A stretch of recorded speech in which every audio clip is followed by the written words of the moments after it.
Hello everyone and welcome back to Farming Simulator 19. We are here at our Abyss Farms on Goldcrest Valley and we're getting everything started up for the day. Get the harvester going. We're going to be doing slurry on this field here. This is the soybeans that we planted.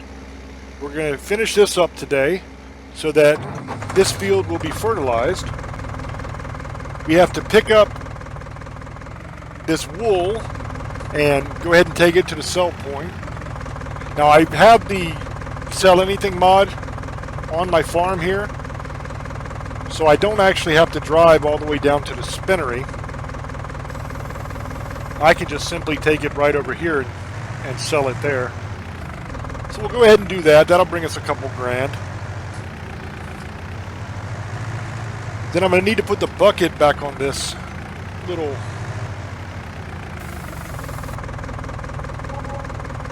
It's actually like a skid steer.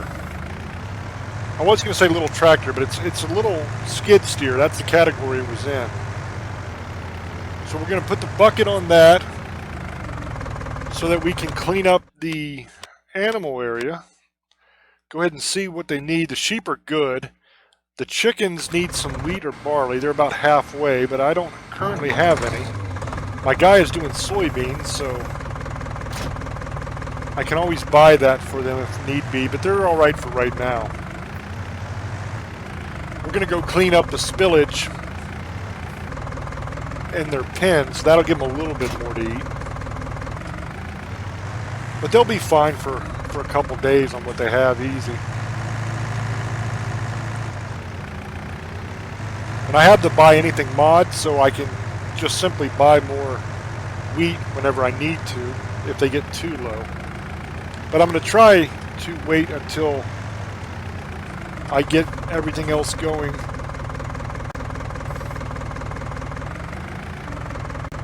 Right now I have the sheep and the chickens, but I will be adding pigs and cows eventually.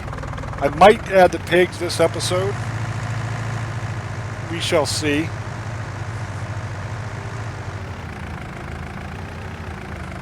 It all depends on how much I'm able to get done.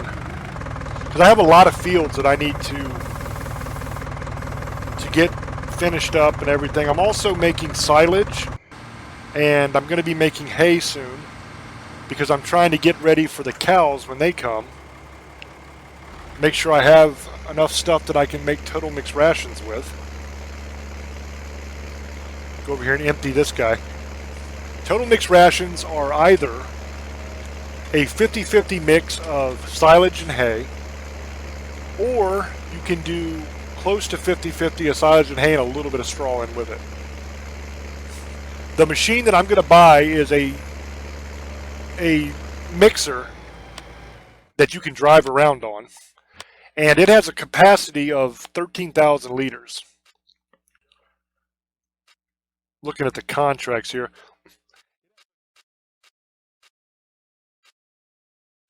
It has a capacity of 13,000 liters. So what I'll probably do is put close to 6,000 in of hay, close to 6,000 in of silage, and then the rest straw.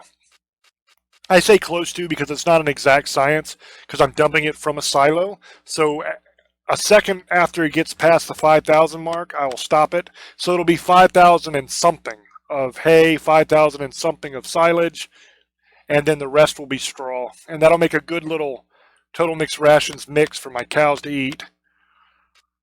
Alright, let's look here at these.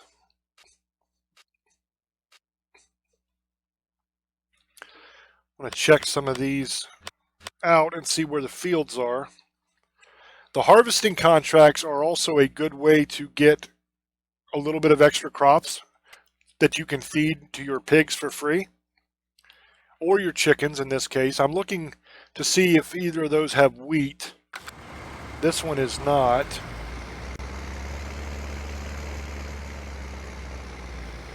But the contracts are nice because you can borrow equipment from the farmer to do the contracts. You don't have to use your own. So I can continue doing what I'm doing and do a contract on top of it and just use the farmer's equipment. Now it takes a little bit of money off the top of what you're going to be paid for the contract, but it's definitely worth it because it doesn't take your vehicle out of the jobs that you need to get done with it. So since I'm down here, I'm just going to empty out the harvester because it said it was close to full, but it's still going. So instead of waiting around, I'm just going to go ahead and empty it so I can get back to work. On today's episode, I want to try to finish this field and get it sold. I want to try to finish the silage on the main field where our farm is and get it picked up and finish the slurrying of that field, the fertilizing of it with slurry. Those are my goals, and they should all be able to be accomplished. I might even make some hay this episode. We shall see if the other field is ready to be mowed again or not.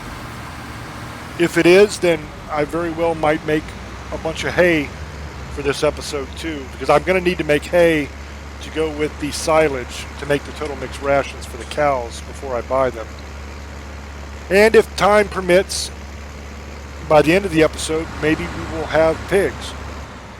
If I get enough done and have everything ready to go for them, I might go ahead and buy the pig pen and put it in and maybe put a few pigs in it. Now the pigs reproduce extremely quickly, so you don't have to fill it up. You can buy this thing and buy like 10 pigs or something, and that's it.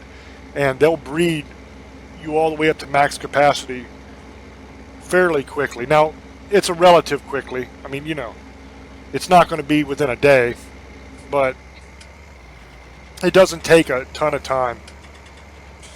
You're going to gain 1 or 2 a day. Whereas with cows, it takes like 40, 50 hours of game time to have one come out if you only have a small amount of cows. But with pigs, that's the whole point of having pigs, is they make more pigs. And then you can sell the piglets. So we'll definitely be doing that. We'll be building up first to near capacity so that the time in between piglets being produced is as small as possible. But then we will begin selling them to make some money. We should be able to get this done fairly easily. This is a simple task. I'm going to need to get more slurry going though, unless I hire a worker, because I am almost empty. I am now officially empty. So let's go ahead and hire a worker. You can have an empty tank and hire a worker because they buy the slurry or the fertilizer or the seed or whatever it is you're doing. They buy it as they need it. So even if you have an empty tank and you hire a worker, they'll just buy it as they use it. And you don't have to worry about it. I'm just going to pick up this little bit of grass. Now actually, let's go check the silage and see how close that is to being done. See what our percentage is here. Okay, we're at 33%. We're just going to leave that there so I can check just by flipping to it. Now we're going to take back over this job, but first I need to go fill it back up. Now once I get the pigs and the cows going, I will not have to buy slurry anymore. I will have plenty of that coming from the animals.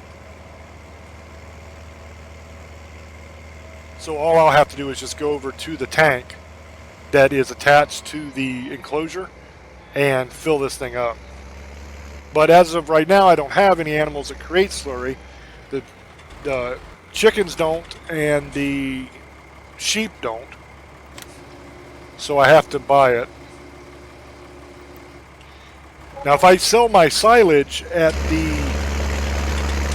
bio plant, then one of the byproducts of that is going to be digestate, which is liquid slurry, and I can use that for free. But I don't really see myself doing that because I'd have to drive all the way down there, and I really don't need to. if I want to sell the silage, I can simply sell it right here on my own farm on the Sell Anything mod. So I don't really need to drive all the way over there to the plant to sell it. I'm trying to see where I left off here, but I can't really tell because instead of seeing the fertilizer state, all it's showing me is the red that it needs to be plowed. But I have plowing turned off in the settings. So I don't understand why it would show me that. But it does for some reason. So I'm not going to be able to see what fertilizer state I'm in until I plow this field. And I'm definitely not plowing this field because I have a ton of soybeans in it. So we're just going to keep on keeping on and do the best we can. If we miss a little bit, it's not the end of the world. It'll be okay. It's difficult sometimes to see where you've done and where you haven't done, especially as it starts to get a little bit darker. But you just do the best you can. I mean, if you miss the line a little bit, you know, it's not the end of the world.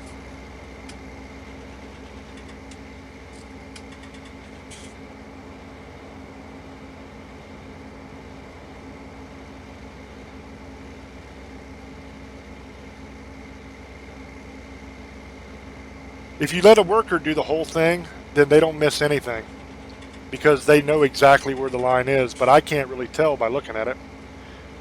Now, if there's nothing on the field, you can tell because it's a big difference. And from back here, I can see it, but while I'm actually on the field, it's a lot more difficult. I mean, you can see where it's changing as it goes on it, and I can see that there's a little bit of line over there to my left that I missed going all the way down the field, but that's okay. I can either go back and redo it, you know, go over that little line if I really want to, if it bothers me that much, or just leave it.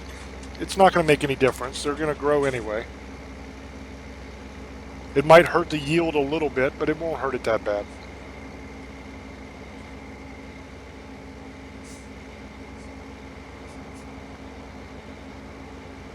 This has to be a very gross job to do. I never messed with doing slurry or anything like that. I've mucked out my share of stalls though, and that is a gross job, and it stinks. If you do it regularly, it stinks. If you're one of those people that just wait until near the end of the year and do it once with the tractor or whatever, it's not that bad. But I don't like doing that because, I don't know, I just don't like the cows to have to walk through that all the time. I mean, they're going to anyway in the field because they poop everywhere. They don't care. But the stall area that we have set up, we have a little barn down in the field. And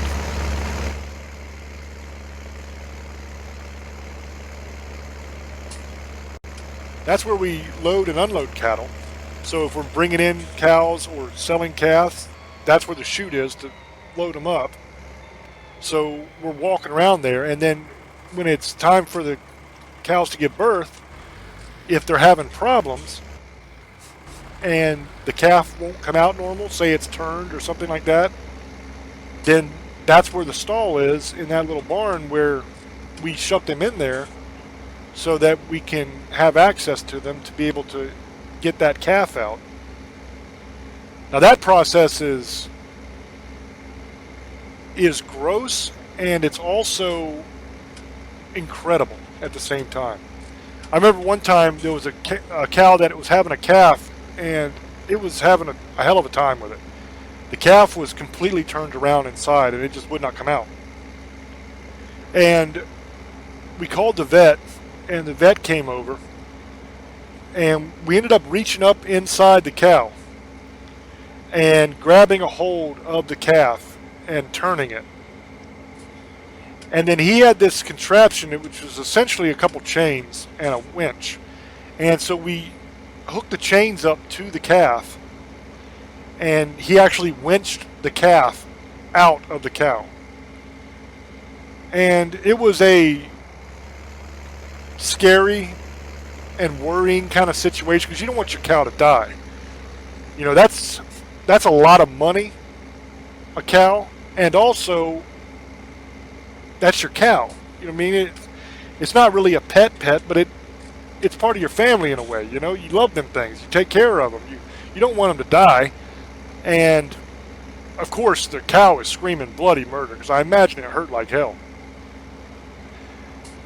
But at the end of the day, we got the calf out, and we ended up bottle feeding it for a little bit and getting it strong, and then it was able to suck after it took the bottle for a little bit. You know, it was the same day it was able to suck, but we gave it a bottle first and got it a little stronger. And the cow was fine afterwards. And it was a very moving situation that happened, you know? Because when you're able to get that calf turned and get it out, and it's okay, that's beautiful. Because if we had not done what we did, that calf would have died. And chances are the mama cow would have died too. So by doing what we did, we saved both of them, but in the moment it was gross because you're going up inside the cow to hook up the chains, and you're up to your shoulder basically inside the thing, and it's gross anyway, but you have like mucusy afterbirthy kind of stuff everywhere. It's just nasty. But at the same time, it's something you don't even hesitate to do because you know that that animal's life is on the line. And if you don't step in and help it, you're going to lose the baby. And you're probably going to lose the mama too. And nobody wants that. So I've done my share of gross things, taking care of the cows. Now, we don't have cows anymore. We ended up getting rid of the cows because the reason we got the cows in the first place was for my grandfather, because he worked for a rich lady taking care of her cows. And when she died, her family sold everything off, and he didn't have cows to take care of anymore. And he really loved taking care of those cows. And it made him very sad that he couldn't do that anymore. So we have a large property here. So we went ahead and put cattle here for him to take care of. And they were put in the fields. And we have a lot of land, so we went and we fenced in all the fields and everything so that we could switch them from field to field and let them graze each field. And then we also buy hay, and we would buy grain for him too for the winter. But that way he got to continue to take care of the cows. But when he got sick with cancer and he couldn't take care of them anymore, we went ahead and sold them all off. And in a way, I'm glad we did, because it's an awful lot of work taking care of cattle. And especially if you are like we were and you keep them over the winter and you have them to breed and have calves and you sell the calves, during the winter time their water trough freezes. And you have to go out there and beat on it with a hammer to break up all the ice so that you can give them water every day. Now we have heaters that we put in there, but they don't really work all that well. I mean, they'll keep the water for a while, but they end up crapping out on you, and you still have to go out and check and make sure. And a lot of times when the heater dies off, you're going to have to beat the ice in so they can get a drink. So that's a hell of a lot of work. And then you're going out feeding every day. You have to take this giant bale of hay out on the tractor, and you have to set it out there for them to eat, put it in a ring, and you're feeding grain every day and all that kind of stuff. And so it's a lot of work. Now we put the grain trough next to the fence line so that we can feed from the outside when we're doing grain, because you don't want to be inside the fence line when you're doing grain with the cows, at least not my cows, because they know grain is coming when they see the bucket. Because what we would do is we'd buy these giant bags of feed of this grain, and we would dump it in this big metal trash can in the barn. And then we'd fill up a bucket, and we'd walk the bucket out and dump it into the trough for them to eat. And once they saw that bucket, they knew they were getting grain, and they would come hauling ass from the other side of the field, wherever they happened to be hanging out. They really liked sitting down over the hill under these trees where it was nice and shady, and they would literally come running to try to get that grain. I'm going to show you really quickly the harvester that I'm going to be buying in the future. It's this one here, the Ideal. There's two versions. The modded version is the one I'm going to get. There's really no difference in capacity. You know, the stats are all the same, but you just have a little bit more options with that. This Bison right here I might buy first, though, because it's only 30 grand, and I want something that I can do corn and sunflowers with while I'm doing the other. Now, I can buy a header for the TX32 that I have now that will do corn and sunflowers, but I want to have an extra harvester running so I can do more than one field at a time. But I'm going to do that in the future. I just wanted to show you. But anyway, what I was saying is the cows will come running when you walk into the field with the bucket.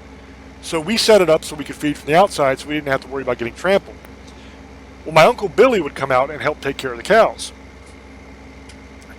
And I don't know how to say this in a way that isn't mean, because I don't mean it in a mean way, but he's not the brightest. His elevator don't go all the way to the top floor sometimes. And he would take the bucket in to the field to feed the cattle, because that's what Grandpa always did. But see, Grandpa had a way with these animals to where they would listen to what he said. He would tell them to stop and they would stop. He would tell them come here and they would come here. They would do whatever he said. He just had a connection with them. Well, my Uncle Billy does not have that connection. He comes into the field and he sits the bucket down, shuts the gate, latches the gate, turns back around, picks the bucket back up. Now the cows hear the gate being closed, and they look to see what's going on. And they see him with that bucket. Now they know that that bucket means that they are going to be getting grain. So they come running, and I mean running, across the field to get that grain. Well, the problem is the grain trough is about 100 yards away from the gate where you come into the field. We did that because we wanted the grain trough to be down by the barn that's in the field where we birth cows and stuff like that, to kind of lure them down in that area. We set it right next to the fence so that we could feed from the outside, but my Uncle Billy's not going to do that. He's going to go in because Grandpa always went in. But he doesn't have the same way with animals that Grandpa did. So all these cows will come hauling ass across the field, and he doesn't realize that he's in danger. He doesn't realize that he's about to get his ass handed to him. He thinks they're just happy to see him. And he'll actually yell for them, "Hey, poopers, come on," and all this, right? And they're just hauling ass anyway. So they come running up to get that bucket of grain that he has in his hand. Now, they're not going to wait for him to pour that bucket of grain into the trough and get out of the way. If they get to him before he gets to that trough, they're going after that bucket. And that's what happens almost every time. He tries to get to the trough, and the cows mad rush him and end up knocking him on his ass. The bucket falls over, spills every damn where, and the cows are eating grain, and he's rolling around on the ground cussing and screaming like a complete dumbass. So you would think that you would learn your lesson from that, but he doesn't. Every time he did the same exact thing, no matter what. And he would even get to the point where he tried to run to get to the trough before they could get to him. And sometimes he made it, sometimes he didn't. Usually he didn't. But it was a hell of a funny thing. I'm going to see if I can go ahead and start mowing. It was a hell of a funny thing to watch. I would sit there on the tractor sometimes and just laugh. Because to see him making a mad dash for the grain trough and see the cows just barreling over him was hilarious. Now, he never got hurt. He was fine. The cows had no interest in hurting him. They just wanted the grain. But you would think that sooner or later he would have learned that he could have filled the grain from the outside, but he never seemed to catch on to that. Now, granted, I probably could have told him, but to be quite honest with you, it was rather damn funny watching the cows run him over. Because the look on his face, the look of absolute shock, where he's yelling for the cows, thinking they're going to be all nice to him and happy, and then to see that look change when he realizes that he's about to get run over, and then realizing that there's nothing he can do about it at this point because he's out in the middle of the field and he's surrounded and they're going to get that bucket, is freaking hilarious to watch. It's just absolutely hilarious. And that's evil. That's terrible of me to say. I understand. I realize. But that doesn't change the fact that it made me laugh. He was always doing stuff like that. I remember when the lady that my grandpa worked for was still alive, we used to go out to her farm and hunt. There's a lot of good hunting out there. And one time we were out there deer hunting, and to get to the area where you can hunt, where the good hunting was, up by the ridge line, you had to cross over the cow field to get there. Now, ordinarily, that's not a big deal. You just walk through. You know, you got to make sure you don't step in crap because there's cow patties everywhere. But it's usually an easy process. The only exception to that is when they bring the bull in. That's when things really start to get nasty, because the bull is not a happy bull. The bull is a mean bull, and he will try to kill you. When the bull is there, it's a whole different story. So we go out hunting one day, me and my Uncle Billy, and we get there and we open the gate, go into the field. And I remember asking him, "Hey man, isn't the bull here now?" And I remember him saying, "Oh no, that bull's in the other field. You ain't got nothing to worry about." And for whatever reason, I believed him. I figured he would know, right? But apparently he didn't, because the bull was not in the other field. It was in this field. I'm going to go ahead and sleep through the night so that we can see what's going on. So, well, I guess I'm not sleeping yet because it's not late enough. It looks dark enough, but it's not late enough. So anyway, we start walking across this field. And we get, I don't know, halfway across it, something like that. And I realize that the bull is, in fact, in the field we're in. And I see it. And even worse, it sees us.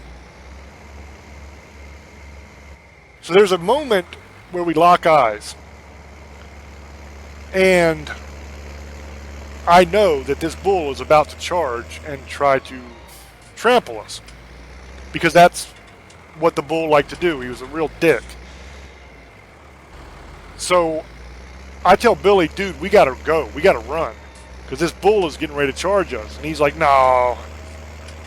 He ain't nothing but a cow, Jamie. He ain't got nothing to worry about. It's just a boy cow. You don't run from the cows. Why would you run from the bulls?" And I said, "Dude, I'm telling you, this bull is not like normal bulls.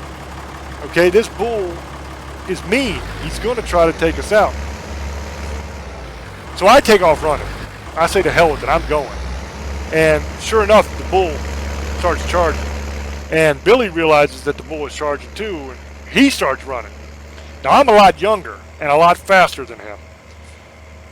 So he's trailing behind.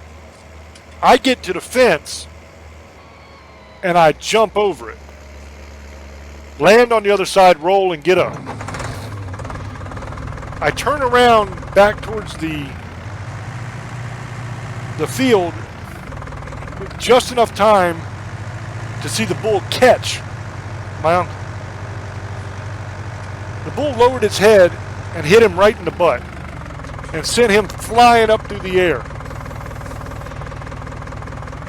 And it was a funny sight watching him flail his arms and legs and scream as he went flying over top the fence and come crashing down in the bushes beside. Now, he was perfectly fine. For some reason, he doesn't get hurt very much. He's falling off ladders, off roofs, all kinds of stuff, and he's fine. He never gets hurt. But I told him, I said, I told you, man, that bull was going to attack. But he didn't want to listen. So we go out hunting. Dad decides he's going to join us and come out hunting a little bit later in the afternoon because he didn't want to get up so early. So Dad gets out there, and we hunt until right before dark, when it's about dinner time. I think I can sleep now. I'm going to try. Where it's just about, ooh, look, I can pick this. I'm going to throw this up on the roof. But it's just about dinner time when we decide we're going to leave. So I meet up with Dad because he was not too far away from where we were hunting, and we walk back. Billy decides he's going to stay until dark and then come out. Ha, I got it up on the roof. So me and Dad are walking back towards the truck so we can go home and eat dinner. Well, I tell Dad as we're walking, dude, we got to be careful when we get over here because this bull is in the field. So Dad says, you ain't got nothing to worry about, no damn bull. He said, I'm going to walk over here real quick and tell your grandpa that we're heading out so he knows we're going, and let him know Billy's staying till dark to not shoot over in that direction because Billy's still over there. He said, I'll meet you at the truck. I said, okay. So I walk back towards the truck.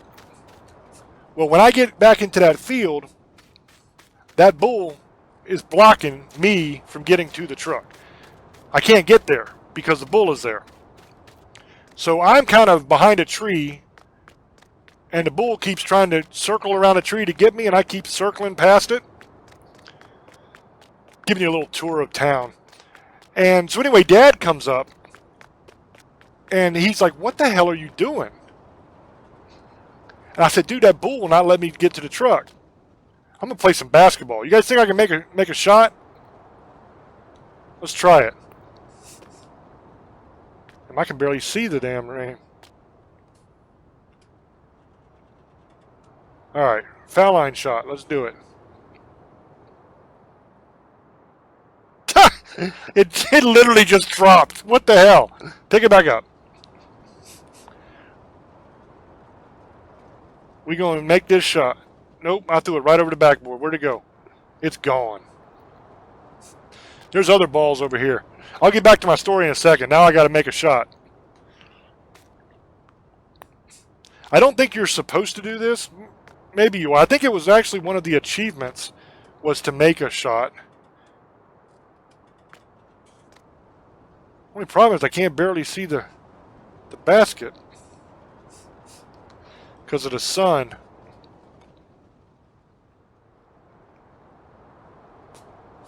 That was way off. This has got to be doable. I'm going to shoot a three-pointer. I'm going to shoot at this one, though, so I can actually see what I'm doing. All right, this one's going in. Here we go. Nope, I missed.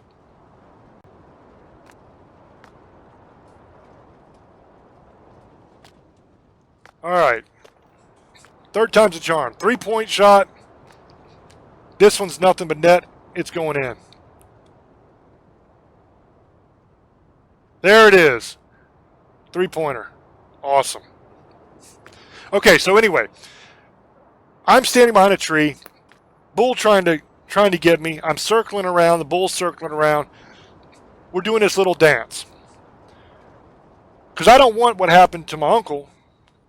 Look, I made another one. To happen to me. Because that did not look fun. So Dad comes walking out of the woods after he talked to Grandpa and sees me behind a tree. And he's like, what the hell are you doing? And I said, dude, this bull won't let me get to the truck. Every time I try to get to the truck, it charges me. And Dad is pissed off because it's dinner time and he's hungry. So Dad walks right up to the bull. Now, this is a 2,000-pound animal. This is a big-ass bull. Mean as all hell. He walks right up to that bull, looks him right in the face. The bull starts to snort and stomping its feet, pissed off, getting ready to just gore the hell out of my father. Dad reaches back and bitch slaps this bull right across the face. The bull shakes his head, snorts again, turns around and hauls ass running across the field away from my father. I thought I was going to piss myself laughing. I had never in my life seen anything like that before. Well, I mean, he literally bitch slapped a bull that was trying to run me over and punked out a bull. The bull took off running, scared to death. And he looked over at me and he said, "Don't you be such a..." I'm not going to say the word he said, but it was the word for the female anatomy. "Don't be such a wuss. Standing behind a tree, afraid of a damn bull. What's wrong with you, boy?" He said, "Come on, your mama got dinner ready and I'm hungry." So we go and we get in the truck and we drive home to eat dinner. I had never in my life, ever, seen anything like that before. It was absolutely amazing. So we are finished with this field. I sold it. That's one goal down. Awesome. So now we have to move over to our next field with our harvester. Let's see what we've got going on here. If I could stop switching it to the wrong thing. All right, we got some oats here and oats in 13, and we have soybeans in 7. So I think we'll come up here to 23 and we'll start there with the oats. With the oats, you're also going to get straw from the oats as well. So we'll go ahead and let the straw pile up on the field because we're going to want to pick that up and save it because we're going to need it for our pigs and we're going to need it for our cows when we get them going. So I'm going to head over to that field and I will be back with you when we get there because it's a very slow drive with this thing. All right, we are here at the field that has the oats in it. We are going to make sure that we are getting our straw. Went ahead and hired a worker. We'll just make sure real quick that the straw is coming out. Yes, it is, so we are good to go there. So we'll let him work on this field. We've got to sell these soybeans. Let's check the price and see what we're looking at here. Looks like the best price is going to be Right Agribusiness or our Edge Grain Vault Black, which is our sell anything mod we have on our farm. Both of those are at $1,400. I'm going to run it right back up to our farm because the Right Agribusiness is way the hell over on the other side of the map. And I'm definitely not driving all the way up there when I could just take it right over here to our farm. So I will head over there and I will be back with you when I get there. Alright, we are back here at the farm and we're going to go ahead and sell this and see how much we make on these soybeans. Got a little over 13,000 liters.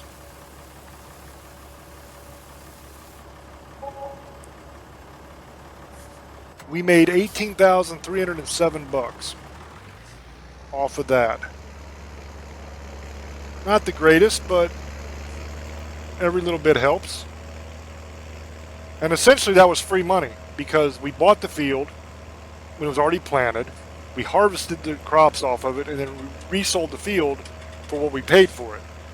So we really didn't have anything in it.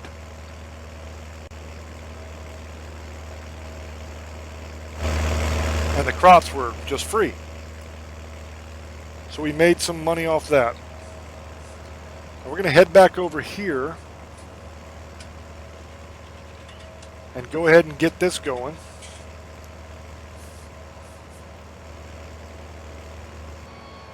We've mowed a little bit of this already, but we're going to go ahead and finish up this field. No, we didn't mow any of it yet, did we? That's right, I was getting ready to mow it and then it was getting dark, so I went to sleep. Alright, so we're going to get this mowed up. Over here and kind of check our stuff with our skid loader. Going to check on this silage, see if it's ready yet. It should be getting really close. Now I'll show you a nice little trick to pick this stuff up so it doesn't take you forever using a bucket. Let's see where we're at. 81%, so we're getting really close. Alright, so that is done. Now we have to take our trailer back down, and we have to take our loading wagon down so we can pick up the straw. And unfortunately, I don't think I can daisy chain these. I'm going to try, but I don't think it'll work. No. Okay, so we can only take one down at a time. So we're going to have to make 2 trips. So I'll take the loading wagon down first and go ahead and start getting some of that straw picked up. So I will catch back up with you when I get down there to the field. Alright, we are back down here, getting ready to pick up this straw. And we're going to try our best to keep up with the straw as we go.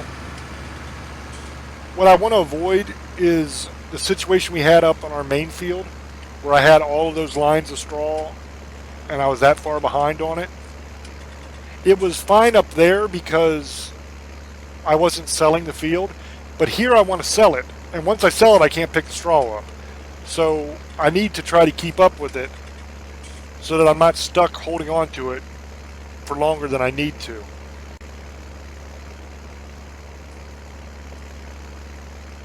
Now we'll easily be able to catch back up to the harvester, and once we do, I'll run back up and grab the trailer and bring it down, and that'll give the harvester a chance to make a few extra lines and give us something to do when we get back down here. Some people don't mess with straw at all because you can buy straw from the Buy Anything mod, and it's not very expensive at all. I mean, it's cheap. So for a lot of people, they just say, to hell with it, I'll just buy it. It doesn't cost a whole lot, and I won't have to pick it all up. But I don't mind picking it up, because it's money I don't need to spend that I can get from harvesting, and it gives you something to do while you're waiting on your harvester. Because otherwise, what am I going to do? Just sit around and wait? I mean, I guess I could harvest the field myself. There is always that, but if I'm going to have to drive back and forth anyway, I might as well do it picking up the straw and have something to show for it at the end, and let the worker do the field, because then I get more product, I get more done. But it's a personal preference. It's whatever you want to do. There's no real rules. I mean, you can do whatever you want.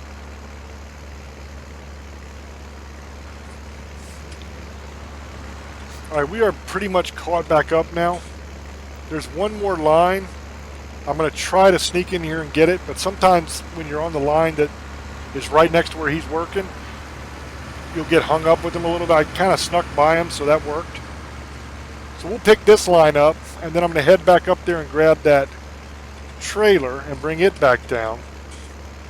And that will probably be the end of this episode. I don't know where we are on time, but I imagine we're pretty close to the end.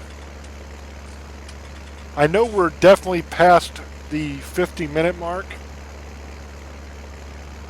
so I probably won't have a whole lot of time once I get that done. Let me move him over here out of the way so the harvester doesn't run into him. And then I'm going to run up here and grab this trailer, and that'll be the end of the episode. So if you enjoyed this episode, please hit the like button and subscribe to the channel if you have not already. And as always, thank you for watching and thank you for your support. I greatly appreciate it. And until I speak to you again, love many, trust few, and do harm to none. God loves you, and so do I. Bye-bye.